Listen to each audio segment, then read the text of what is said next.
remember that thoughts that may be going through your head don't matter that much as you sit here.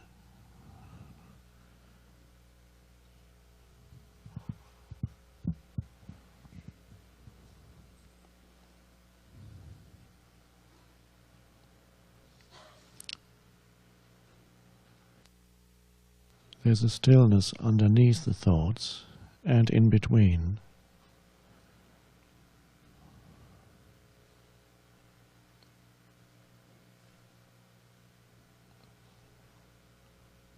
From the point of view of thought, that is nothing.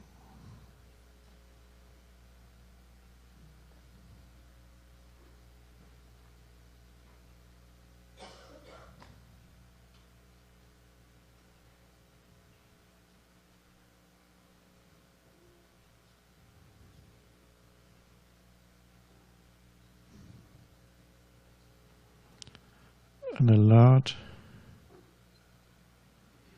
stillness.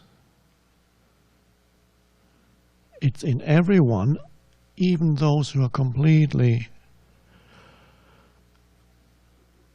trapped in mental noise. One could say, so to speak, underneath that there is a pool of stillness, but they don't know it.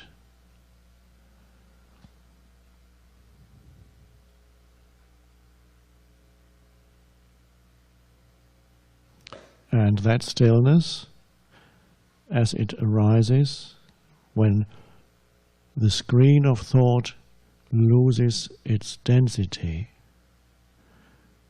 then from underneath thought stillness arises. And the arising stillness is what I call the new state of consciousness. And as you know, all words are limited.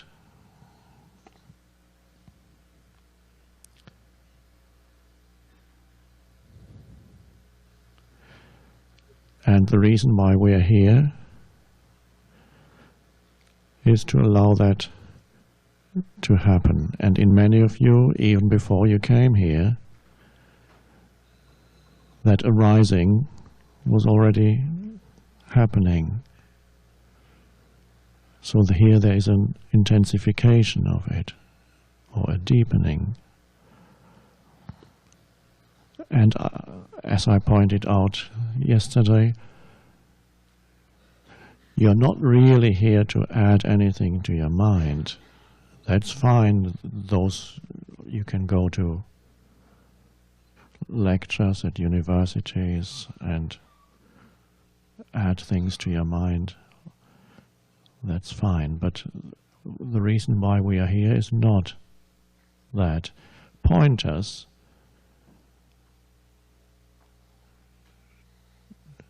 the words are not there as added baggage to your mind, but they are simply pointers beyond that, helpful pointers. So we are here for the arising of presence.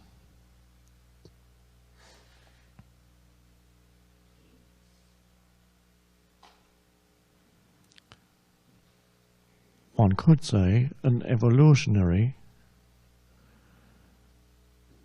transformation, because so far most humans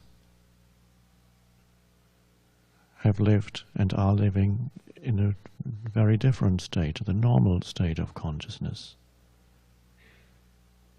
which is continuous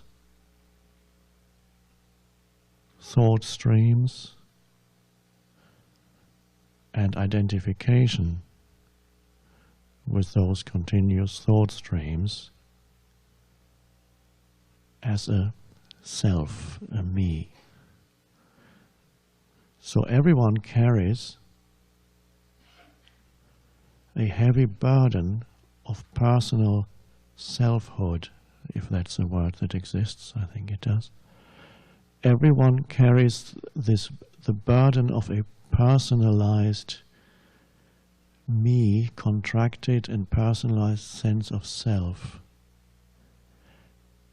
And I say burden because there's a heaviness to it.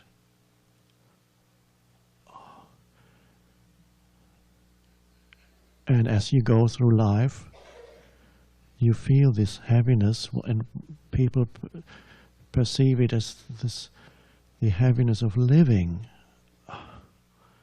Another day, and more stuff happening, and another problem. What's the point of it all? The last straw, that's the last thing that I needed.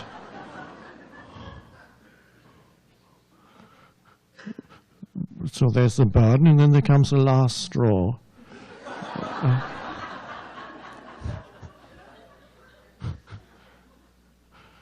And it probably won't be the last.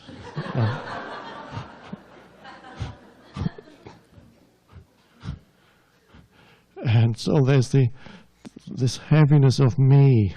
I have to carry me around all the time.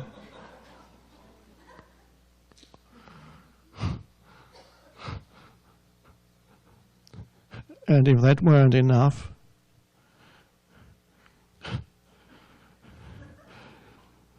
there's the living past in me, both personal and racial, meaning belonging to the whole human race. And the pain of that, because humans have generated so much pain through living in such a way, reducing their lives to a little personalized sense of self, which sometimes tries to make itself bigger by identifying with a collective, a tribe or religion or nation, but it's the same heaviness. Identifying with a collective for a moment looks like liberation from a little personal me, but it's the illusion of liberation. In fact, you've gone into something even worse, even heavier.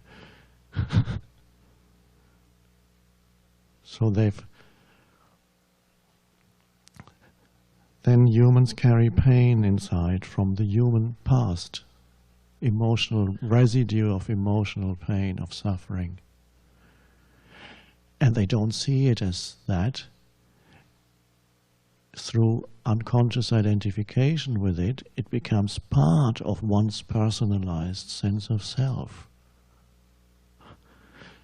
So it was heavy enough already, and now it gets even heavier, because the whole heaviness of human existence in a state of consciousness that could be described as ignorant, not ignorant in the sense of not knowing enough, but ignorant of who you truly are.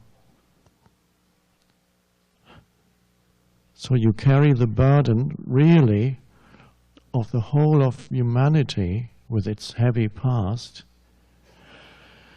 and believe it to be yourself.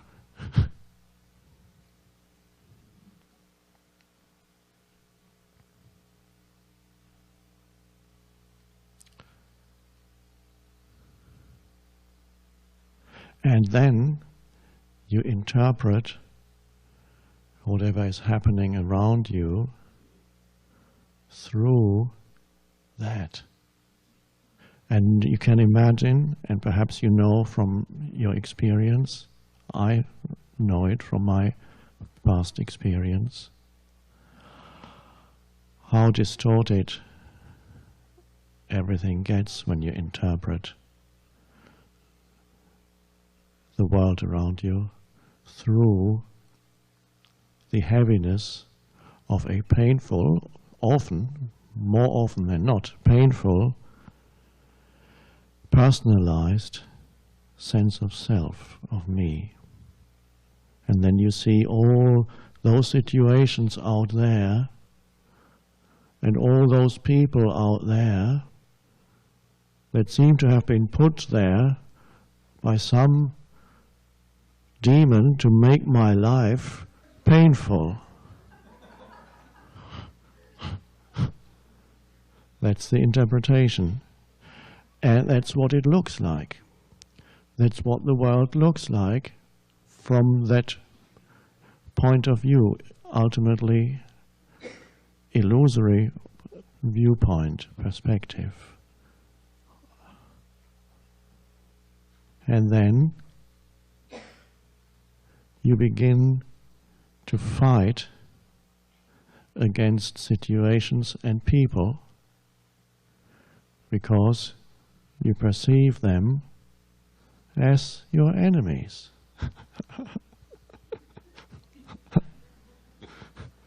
And then you create the world that when you switch on the TV, that's what you see when millions live in that way. Not that each one manifests that condition in the same degree of intensity. No. The degrees of intensity, the degrees of ignorance that manifests through you differs. Nobody in this room probably would perpetrate acts of terrorism or carry a bomb around on your body and go to a public place and then detonate it and eliminate yourself and another 100 people.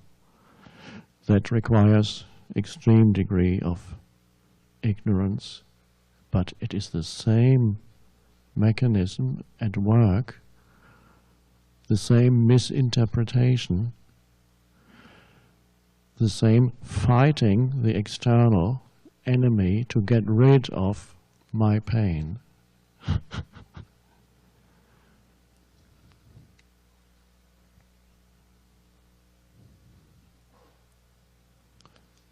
So that's the human condition. And again, the human condition is not a personal problem of yours. It is the human condition. Now, that personal sense of selfhood sometimes dissolves in the face of extreme danger. We talked a little bit about it yesterday. It can dissolve in the face of imminent death sometimes. It can also dissolve when there's intense suffering, which of course is generated by that itself. So the redemptive factor about the whole sad story is that the very suffering that it generates for yourself and others ultimately wakes you up too, because you can't stand it anymore. So there is a self-destruct mechanism built into the illusion by the grace of God.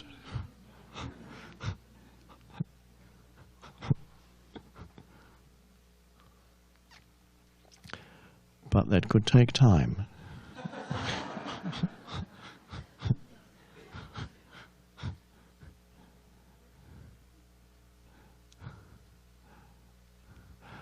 Unless you run out of time. And so the alternative to needing more time for that to happen, to become free, and the alternative to needing more suffering, needing more pain, needing more drama,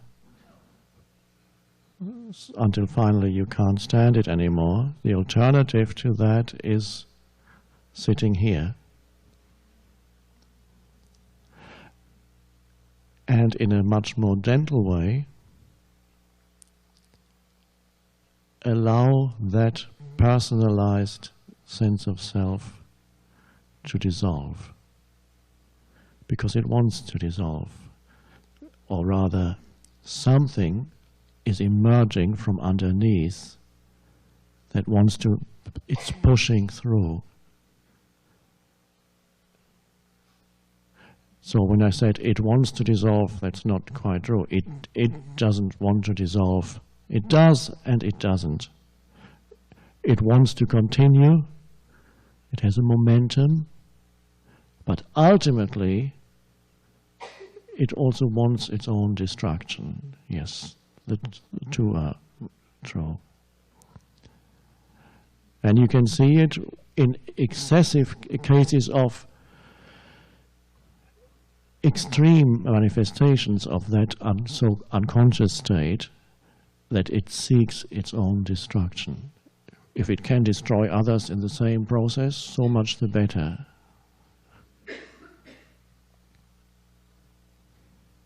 We can see it reflected in the events of past week. You can see it in many people's lives that are very unhappy.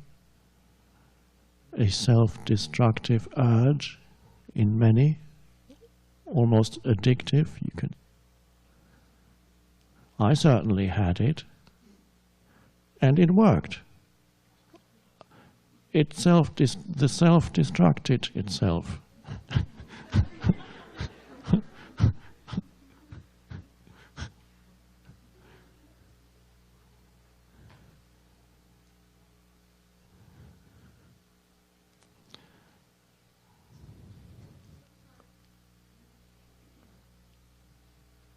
Now you may have, this is a gentle way of the arising of presence.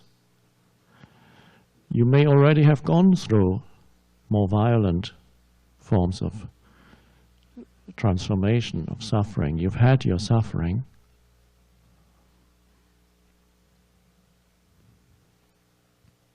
And perhaps that's cracked you open. There was the screen of mind and of thought streams, and the density of pain body and identification with all that of me, a dense, heavy personal selfhood. And then perhaps for quite a few of you, something happened either to you or in your surroundings, to someone very close, and it cracked open that density.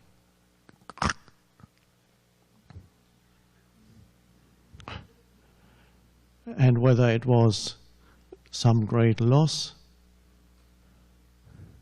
or an illness, or an accident,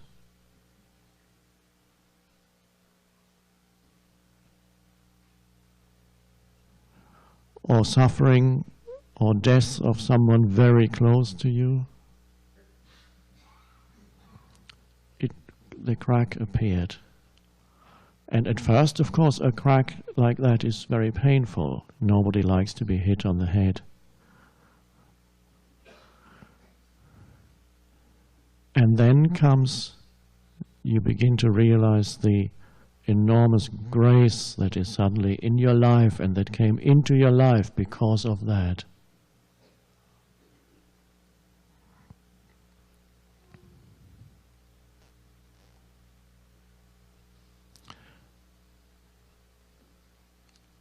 And then so much presence begins to emerge. Through that crack, one could say, the sense of personal selfhood loses its density and something can shine through.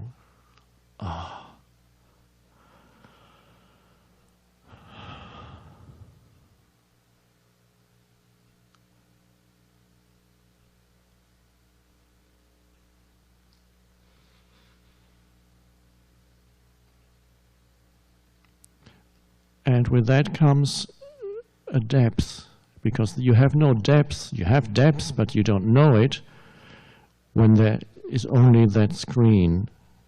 When the crack appears, suddenly there is a depth to you.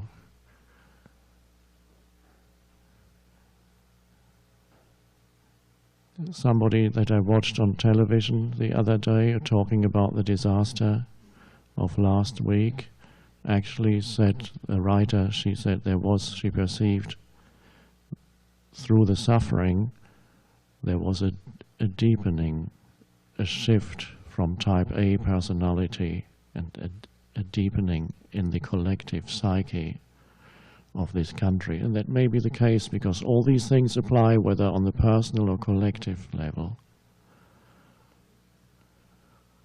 With that comes a depth, and there comes a humbleness, a humility, no longer a me that needs to triumph or control. And if it cannot triumph, it can at least be triumphant in its misery, because it's greater than yours. Mine is greater. Just listen to it.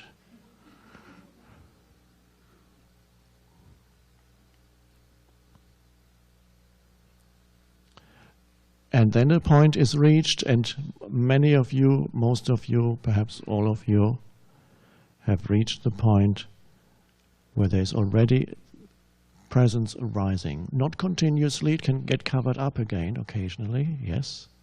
A personal sense of self can return even during our retreat.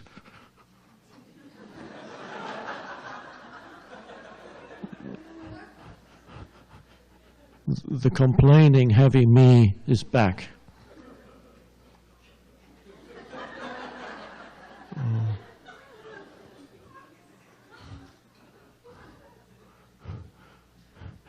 It may happen to you.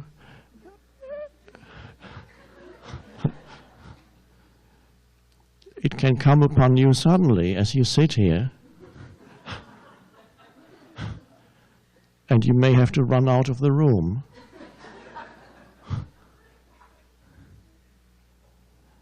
Now, don't let this stop you from going to the bathroom if you need to.